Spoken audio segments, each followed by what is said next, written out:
વિદ્યાર્થી મિત્રો, આજે આપણે ગુજરાતી ભાષામાં વ્યાકરણ વિભાગમાં આગળ છંદોનો અભ્યાસ કરીશું. આગળ આપણે છંદના પ્રકારોની વાત કરેલી છે, જેમાં તેના મુખ્ય પ્રકારોમાં અક્ષરમેળ, માત્રામેળ અને સંખ્યામેળનો સમાવેશ થાય છે. તો આજે આપણે સંખ્યામેળ છંદનો અભ્યાસ કરીશું. અક્ષરમેળ અને સંખ્યામેળ બંને આમ તો એક જ કહેવાય, છતાં પણ અક્ષરમેળની અંદર અક્ષરો ગણી તેના ત્રણ ભાગ પાડી ગણ અને બંધારણ મૂકી ને લઘુ ગુરુ મૂકવામાં આવે. જ્યારે સંખ્યામેળની અંદર એવું હોતું નથી. ત્યાં કાવ્ય પંક્તિ અથવા તેના ચરણના અક્ષરો ગણી અને એના આધારે છંદની ગણતરી કરવામાં આવે તો છંદને ઓળખાવવામાં આવે.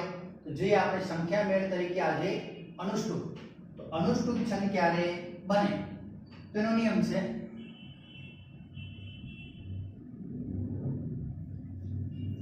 આ છંદમાં 4 ચરણો આવેલા હોય છે. છંદની કાવ્ય પંક્તિમાં ચરણો 4 આવે. બીજું,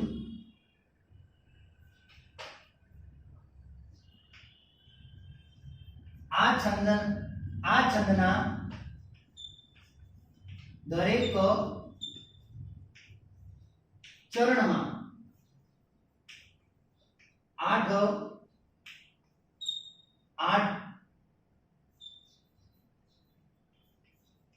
અક્ષરો આવે છે. ત્યારબાદ આ છંદના દરેક ચરણમાં 5મો અક્ષર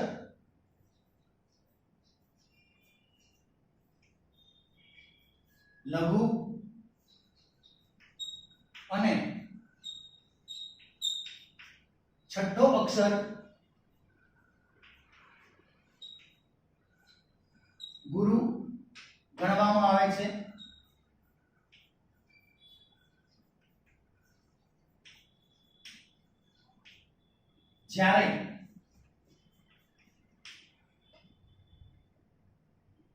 જ્યારે પ્રથમ અને તૃતીય ચરણમાં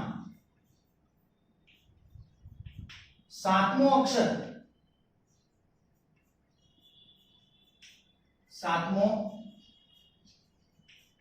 અક્ષર ગુરુ તેમજ બીજા અને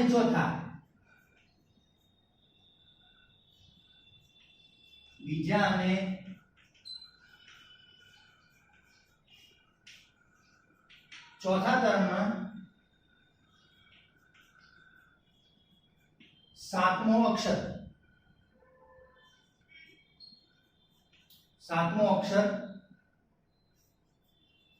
લઘુ ગણવામાં આવે છે. અને બાકીના અક્ષરો માટે ખાસ યાદ રાખજો, બાકીના અક્ષરો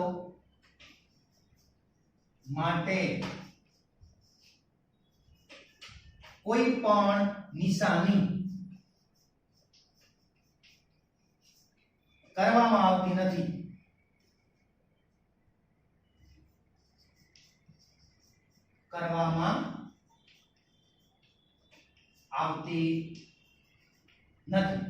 બરાબર. તો હવે જોઈએ એક કાવ્ય પંક્તિ, બરાબર, કે આ છંદ કેવી રીતે બને.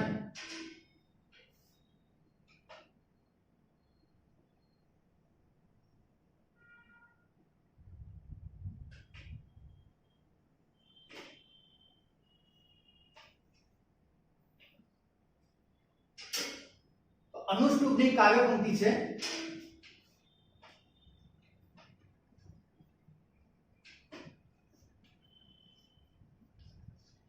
નહીં નાથ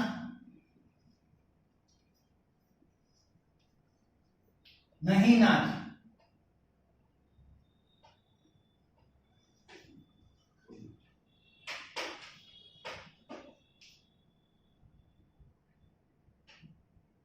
ન જાણો કે સવાલ છે કે નહીં નાથ નહીં નાથ નહીં નાથ નહીં નાથ ન જાણો કે સવાર છે. આ વધુ ઘોર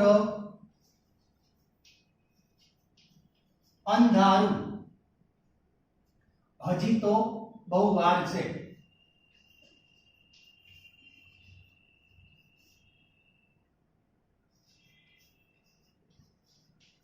હવે તમે જોઈ શકો છો આ કાવ્ય પંક્તિ. હવે આ કાવ્ય પંક્તિની અંદર અનુષ્ટુપ છંદ કેવી રીતે થાય તો અહીંયા જોઈએ શું કહ્યું છે કે અનુષ્ટુપ છંદની અંદર ચરણ કેટલા આવેલા હોય છે તો કે 4. તો અહીંયા આ કાવ્ય પંક્તિમાં 4 ચરણ. બરાબર. કેવી રીતે તો જ્યારે કાવ્ય પંક્તિનું ગાન કરીશું તો આપણે 8મા અક્ષર પર અટકવું પડે.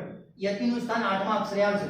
તો શું કહ્યું છે કે નહીં નાથ ન જાણો કે સવાર છે. આ બધું ઘોર અંધારું હજી તો બહુ વાર છે. તો આપણે જ્યારે કાવ્ય પંક્તિનું ગાન કરીએ છીએ ત્યારે ક્યાં અટકીએ છીએ કે નહીં નાથ ન જાણો કે સવાર છે. આ બધું ઘોર અંધારું હજુ તો બહુ વાર છે. હવે 4 ચરણ થયા. એટલે દરેકે દરેક ચરણમાં કેટલા અક્ષરો આવે છે તો દરેકે દરેક ચરણની અંદર 8 અક્ષરો આવે. તો આપણે ચરણના અક્ષર ગણીએ 1 2 3 4 5 6 7 8 એ રીતે અહીંયા ગણશું તો 8 થાય. આ ચરણમાં પણ 8 થશે અને અહીંયા પણ 8. 4 ચરણ ચારે 4 ચરણમાં 8 અક્ષરો આવવા જોઈએ. ત્યાર પછી શું કહ્યું છે કે આ છંદના દરેકે દરેક ચરણમાં આવતો 5મો અક્ષર લઘુ, 6ઠો અક્ષર ગુરુ. બરાબર. તો હવે આપણે 5 6 અને 7 ત્રણ જ અક્ષર 5 6 અને 7 ત્રણેય જ અક્ષરની અંદર લઘુ ગુરુ મૂકવા પડે. તો જોઈએ 5 6 અને 7 અક્ષર કયા કયા છે. તો અહીંયા આ 5 6 અને 7 ગણાશે. અહીંયા 5 6 અને 7 ગણાશે. અહીંયા આ 3 5 6 અને 7. અહીંયા આ 3. બરાબર. તો હવે જે 5મો અક્ષર બધામાં કેવો હોવો જોઈએ લઘુ.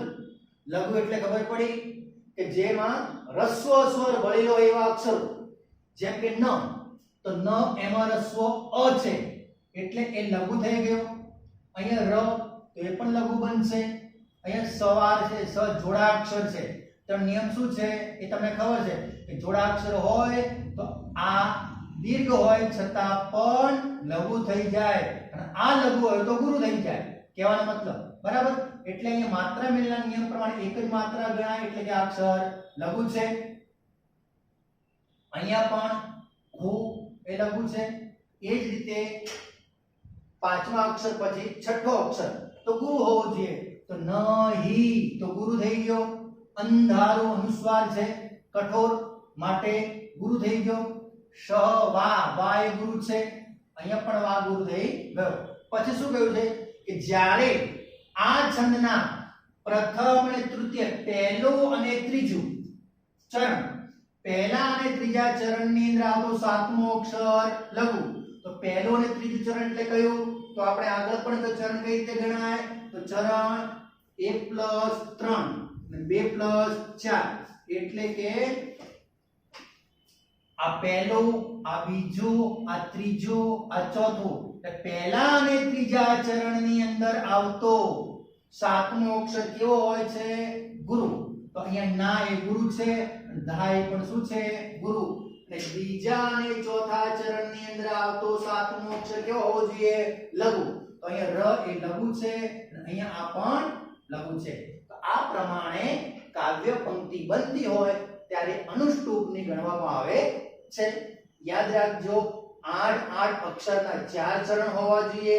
પાંચમો અક્ષર બધામાં લઘુ, છઠ્ઠો અક્ષર બધામાં ગુરુ અને સાતમો તો પહેલા અને ત્રીજામાં સાતમો ગુરુ, બીજા અને ચોથામાં સાતમો લઘુ અને 8 અક્ષર યાદ રાખવાના. 8મા અક્ષરે યતિનું સ્થાન પણ આવશે. એ જ રીતે એક બીજી કાવ્ય પંક્તિ દર્શાવશું. દાખલા તરીકે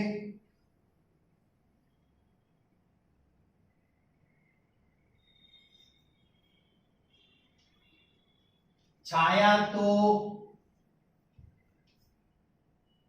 વડલા જેવી, ભાવ તો નંદના સમ, દેવોના ધામના જેવું, હૈયું જાણે હિમાલય, હૈયું જાણે હિમાલય. બરાબર. તો અહીંયા શું કીધું છે? જો યતિ ક્યાં આવશે અને 8 અક્ષર ચરણ ક્યાં પૂરું થશે? તો છાયા તો વડલા જેવી, ભાવ તો નદના સમ, દેવોના ધામના જેવું, હૈયું જાણે હિમાલય. પછી આપણે નિયમ પ્રમાણે 4 ચરણ થઈ ગયા. 4 ચરણની 8 અક્ષર છે. પાંચમો, છઠ્ઠો અને સાતમો અક્ષર આપણે જોવાનો હોય તો અહીંયા આપણે જોઈએ 5 6 અને 7, 5 6 7, 5 6 7 અને 5 6 7. બરાબર. તો જો પાંચમો અક્ષર લઘુ હોવો જોઈએ તો અહીંયા પાંચમો અક્ષર લઘુ છે. બરાબર. ડ તો લઘુ થઈ ગયો. અહીંયા મ લઘુ થઈ ગયો. અહીંયા દ પણ લઘુ છે ને ઈ પણ લઘુ. પછી આ ગુરુ છઠ્ઠો અક્ષર તો બધામાં દેખાય જ છે, ગુરુ છે. લા ના ના માં. બરાબર. એ જ રીતે અહીંયા બંને કેવા હોવા જોઈએ? ગુરુ. તો જે જે બંને ગુરુ અને અહીંયા સ અને લ બંને લઘુ. એટલે કે 8 અક્ષર પણ હતા બધા ચરણમાં અને પાંચમો, છઠ્ઠો, સાતમો અક્ષર લઘુ ગુરુ ગુરુ, લઘુ ગુરુ ગુરુ. બરાબર. લઘુ લઘુ, લઘુ ગુરુ લઘુ, લઘુ ગુરુ લઘુ. અહીંયા લઘુની નિશાની આવશે, ત્યાં ગુરુની નિશાની. બરાબર. આ પ્રમાણે કાવ્ય પંક્તિ બને ત્યારે અનુષ્ટુપ થાય. એ જ રીતે એક બીજી પંક્તિ લઈશું. દાખલા તરીકે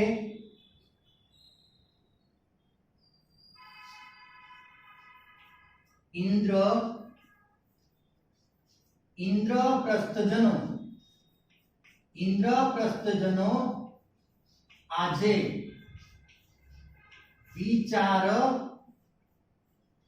કરતા હતા, એક બાબતને માટે શંકા સૌ ધરતા હતા. બરાબર. તો આ કાવ્ય પંક્તિમાં ચરણ, અક્ષર લઘુ છે ગુરુ એ તમારે જાતે જોવાનો પ્રયત્ન કરવાનો એટલે ખ્યાલ આવી જાય કે અનુષ્ટુપ છંદ ક્યારે બને. ત્યાર પછી આપણે બીજા પ્રકારની વાત કરીશું અને બીજો પ્રકાર આવશે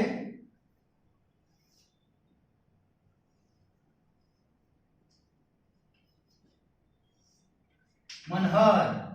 બરાબર. છંદના વિશે કહ્યું છે કે ટૂંકમાં આવું કહી શકાય કે અનુ મનુનું શાસ્ત્ર,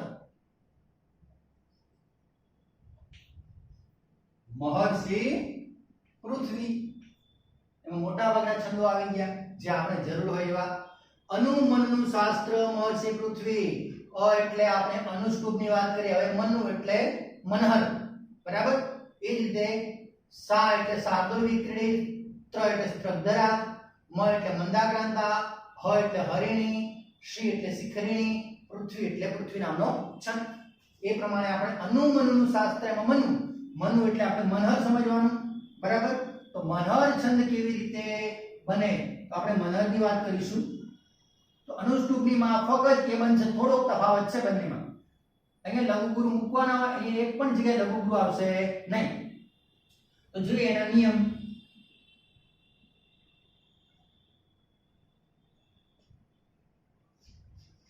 આ છંદમાં 4 ચરણ આવે, અહીંયા પણ 4 ચરણ છે, એ પ્રમાણે અહીં 4 ચરણ આવશે. ત્યારબાદ પ્રથમ, દ્વિતીય અને તૃતીય, પહેલું, બીજું અને ત્રીજું ચરણ હોય તેમાં કેટલા અક્ષર હોવા જોઈએ? તો પ્રથમ, દ્વિતીય અને તૃતીય ચરણમાં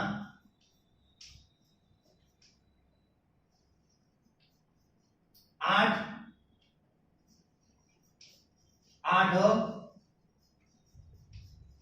અક્ષરો આવે છે. અહીંયા ખાસ યાદ રાખજો કે પહેલા, બીજા અને ત્રીજા ચરણની અંદર અક્ષરોની સંખ્યા કેટલી છે?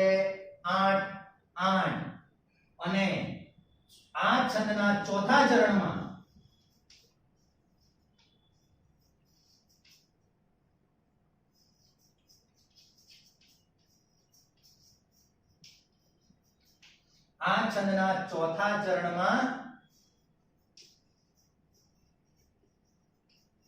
સાત અક્ષરો આવે છે. બરાબર. યતિનું સ્થાન દરેક 8મા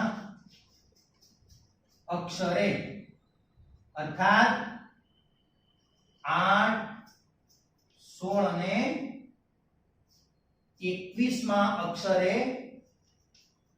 યતિ આવે છે. આટલું યાદ રાખવાનું એટલે મનહર બને. બરાબર. ચરણ કેટલા? તો 4. ચારે ચરણ અક્ષર કેટલા? તો કે પહેલા, બીજા, ત્રીજામાં 8 અને ચોથાની અંદર 7. એ પ્રમાણે આ બનશે મનહર. બરાબર. તો કાવ્ય પંક્તિ લઈશું આપણે. દાખલા તરીકે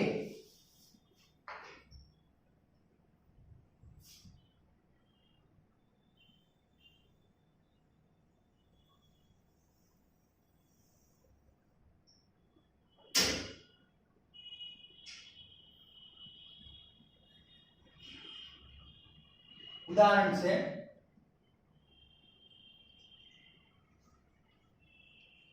નાગર વેલના જેવી નાજુકડી નાદ વાકી, વાકો એનો અંબોડો ને, વાકો એનો અંબોડો ને વાકા એના વેણ છે. જો તમને ખ્યાલ આવી ગયો છે. શું કહ્યું છે કે મનહર છંદની અંદર 4 ચરણ આવે તો કાવ્ય પંક્તિનું ગાન કરીએ એટલે 4 ચરણ થશે. યતિનું સ્થાન 8મા, 16મા અને 21મા અક્ષરે. તો 8 અક્ષરે પહેલું ચરણ, પછીના બીજા 8 અક્ષરે બીજું ચરણ, પછીના 8 અક્ષરે ત્રીજું ચરણ અને પછી જે અક્ષર વધે એ કેટલા હશે? 7. તો એમ પણ કહી શકાય છે કે દરેક 8મા અક્ષરે યતિનું સ્થાન આવે અને ચોથા ચરણની અંદર કેટલા અક્ષરો હોવા જોઈએ? 7. તો શું કીધું છે? તો અહીંયા આપણે કાવ્ય પંક્તિનું ગાન કરીએ તો આપણને ખ્યાલ આવી જશે. તો અહીંયા શું કીધું છે કે નાગર વેલના જેવી નાજુકડી નારવાકી, વાકો એનો અંબોડો ને વાકા એના વેણ છે. એટલે કાવ્ય પંક્તિ ગાન કરી શકાય આપણા માટે કે નાગર વેલના જેવી નાજુકડી નારવાકી, વાકો એનો અંબોડો ને વાકા એના વેણ છે. તો 8 અક્ષરના 3 ચરણ આવશે. જેમ કે નાગર વેલના જેવી, અહીંયા યતિ આવી ગઈ. બરાબર. એટલે આ પહેલું ચરણ, પછી આ બીજા 8 અક્ષર એટલે આ બીજું ચરણ, પછી અહીંથી ત્રીજા 8 અક્ષર, વાકો એનો અંબોડો. બરાબર. ને વાકા એના વેણ છે. તો અહીંયા 8 8 8 અને અહીંયા ચોથું ચરણ એટલે 7. બરાબર. 2 4 6 અને 7. બાકીના બધામાં કેટલા અક્ષર છે 8 બસ આટલું યાદ રાખવાનું કે પહેલા 3 ચરણની અંદર 8 અક્ષર એટલે ચોથા ચરણની અંદર 7 હોય ત્યારે મનહર બને બરાબર અને એનો ઉચ્ચાર જે છે ગાન કરવાની ક્રિયા એ બધામાં સરખી આવે એટલે કહેવાનો મતલબ કે આપણે જોઈએ તો શું કહ્યું છે પહેલું બીજું ત્રીજું અને ચોથું 4 ચરણ 8 8 8 અને 7 એટલે કહેવાનો મતલબ કે પહેલી જે પંક્તિ હોય એમાં 16 અક્ષર અને બીજી પંક્તિમાં કેટલા હશે 15 બરાબર તો અહીંયા 16 છે અને અહીંયા 15 છે જ્યારે અહીંયા બંનેમાં 16 16 આવે એટલે આપણને ખબર પડે કે અનુષ્ટુપ છે કે મનર પછી પાંચમો અક્ષર આમાં જોવો અને આમાં જોશો તો નહીં મળે પાંચમો છઠ્ઠો સાતમો આમાં લઘુ ગુરુ નિશાની આવે આમાં નહીં આવે એટલે કે મનર છે માટે એ જ રીતે એક બીજું ઉદાહરણ લઈએ દાખલા તરીકે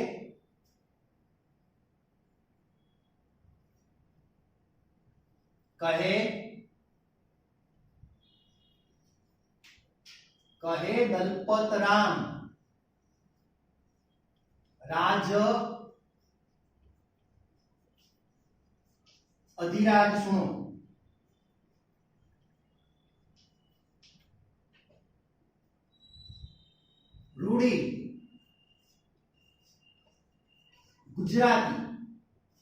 રૂડી ગુજરાતી વાણી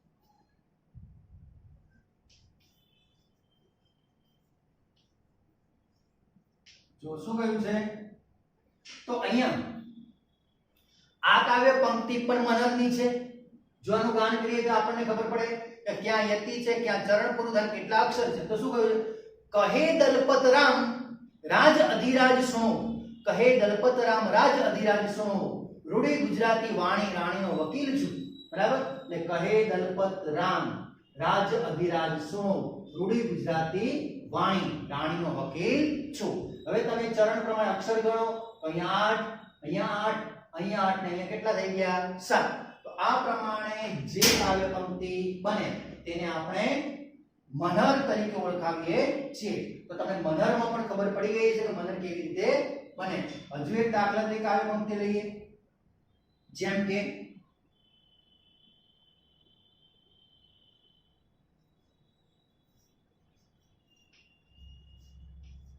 પોલું છે તે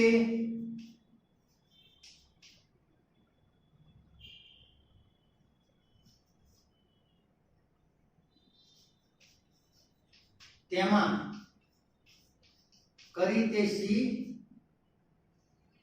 પોલું છે તે બોલ્યું તેમાં કરી તે સી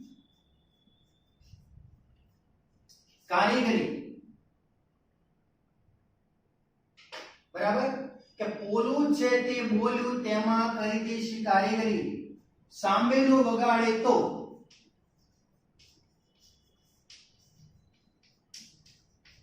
સાંભેલું વગાડે તો હું જાણું કે તું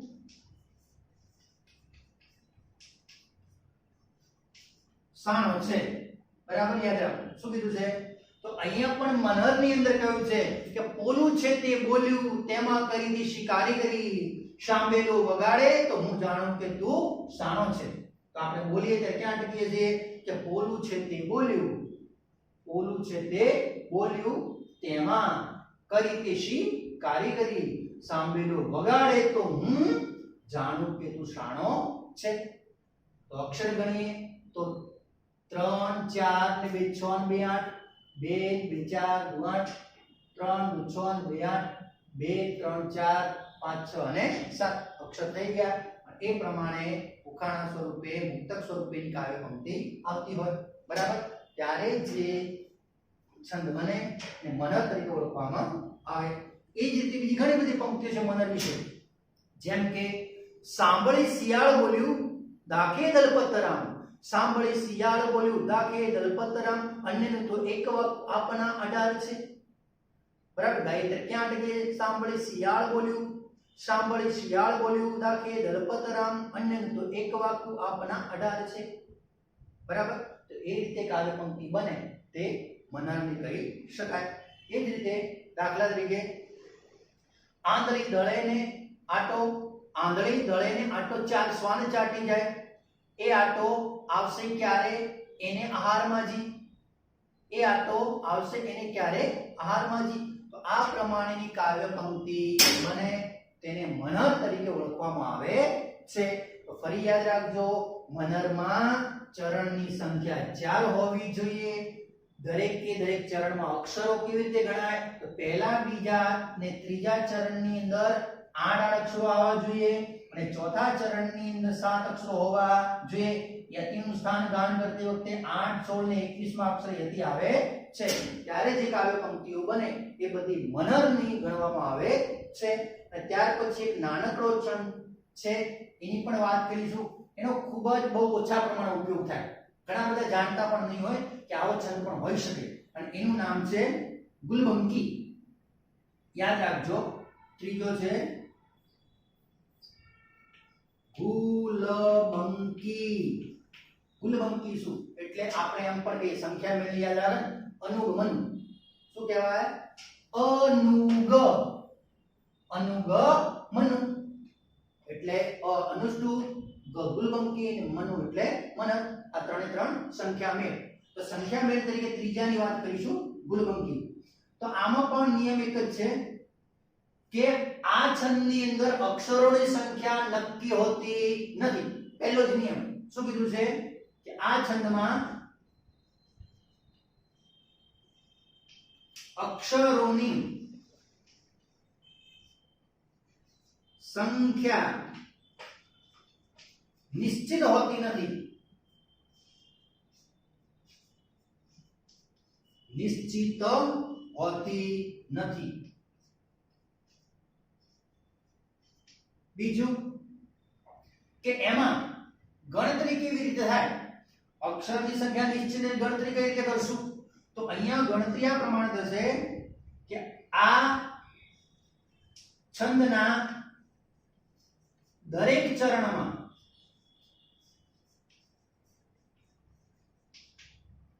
અક્ષર લઘુ ગુરુ ગણાય. દરેક છંદના દરેક ચરણમાં અક્ષર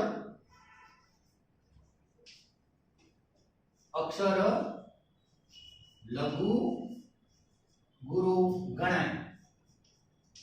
લઘુ ગુરુ ગણાય એટલે કેવી રીતે? તો કહેવાનો મતલબ આ પ્રમાણે, લઘુ ગુરુ કે પછી ગુરુ લઘુ. કહેવાનો મતલબ પહેલો અક્ષર લઘુ હોય તો બીજો ગુરુ આવે, ત્રીજો લઘુ હોય ચોથો ગુરુ આવે, પાંચમો લઘુ હોય છઠ્ઠો ગુરુ આવે, સાતમો લઘુ હોય આઠમો ગુરુ આવે. કે પછી જો પહેલો ગુરુ હોય તો બીજો લઘુ આવે, ત્રીજો ગુરુ હોય તો ચોથો લઘુ આવે, પાંચમો ગુરુ હોય તો છઠ્ઠો લઘુ આવે, સાતમો ગુરુ હોય તો આઠમો લઘુ આવે. અક્ષરની સંખ્યા નક્કી હોતી નથી, બરાબર? પણ લઘુ ગુરુ પ્રમાણે તેને ગણવામાં આવે છે. અને આવું માત્ર ગુલબંકી નામના છંદની અંદર જ બને, બાકીમાં નહીં. જેમ કે એક ઉદાહરણ લઈએ.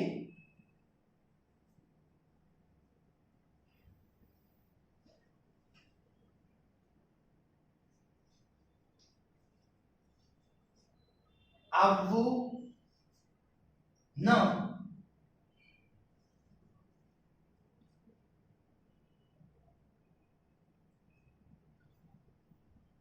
આવવું ન આશ્રમ में મળે નહીં સ્વતંત્રતા. હવે તમે જો અહીંયા અક્ષર તો ગણવાના હોતા નથી. અક્ષર ગણી તો 15 જેવા થશે. 3 4 5 6 7 8 9 10 11 12 13 14 અને 15 થયા. અક્ષર કેટલા થઈ ગયા? 15. તો ક્યારેક 17 પણ થઈ જાય, 16 પણ થઈ જાય, 13 પણ થાય, 12 પણ થાય. એટલે કહેવાનો મતલબ કાવ્ય પંક્તિમાં અક્ષરોની ગણતરી નથી કરવાની, પરંતુ કહેવાનો મતલબ કે અહીંયા માત્ર ને માત્ર અક્ષર લઘુ અને ગુરુ પ્રમાણે ક્રમ પ્રમાણે હોવા જોઈએ. જેમ કે આપણે અહીંયા જો લખીએ કે આ વહુ, તો અહીંયા દીર્ઘ અક્ષર છે એટલે અહીંયા ગુરુ થઈ ગયો, આ લઘુ થઈ ગયો, આ અનુસ્વાર વાળો રસ્વ છે, આ ગુણ એટલે આ ગુરુ થઈ ગયો, આ લઘુ થઈ ગયો, આ ગુરુ બરાબર, આ લઘુ એટલે પ્રશ્ન થાય કે આ જોડાક્ષર છે, એનો નિયમ આપણે આગળ શીખી ગયા, એની માત્રા આગળ ચાલી જાય એટલે લઘુ બે ગણાય બરાબર. એ જ રીતે આ ગુરુ થઈ ગયો, મ લઘુ છે, આ ગુરુ છે, આ લઘુ છે, આ ગુરુ છે, આ લઘુ છે બરાબર. આ પણ જોડાક્ષર છે એટલે લઘુ થઈ ગયો, તન અનુસ્વાર છે એટલે ગુરુ, જોડાક્ષર છે એટલે લઘુ અને ગુરુ. તો કહેવાનો મતલબ કે પહેલો અક્ષર ગુરુ હોય તો બીજો લઘુ, ત્રીજો ગુરુ, ચોથો લઘુ. જો પહેલો લઘુ હોય તો બીજો ગુરુ, ત્રીજો લઘુ, ચોથો ગુરુ. આ પ્રમાણે ગુરુબંકી બને. પણ એનો એટલો બધો ઉપયોગ થતો નથી, છતાં પણ આ ગુરુબંકી નામનો છંદ પણ વપરાય છે. તો આપણે આજે સંખ્યામેળ છંદોની વાત કરી, જેમાં અક્ષરોની સંખ્યા, ચરણોની સંખ્યા ગણવી પડે છે અને એના આધારે આ છંદ બને. ત્યાર પછી આપણે એના જેવા જ બાકીના છંદ, એમાં આપણે આવતા પિરિયડની અંદર અક્ષરમેળ છંદોની વાત કરીશું બરાબર. ત્યાં સુધી બાય, ટેક કેર.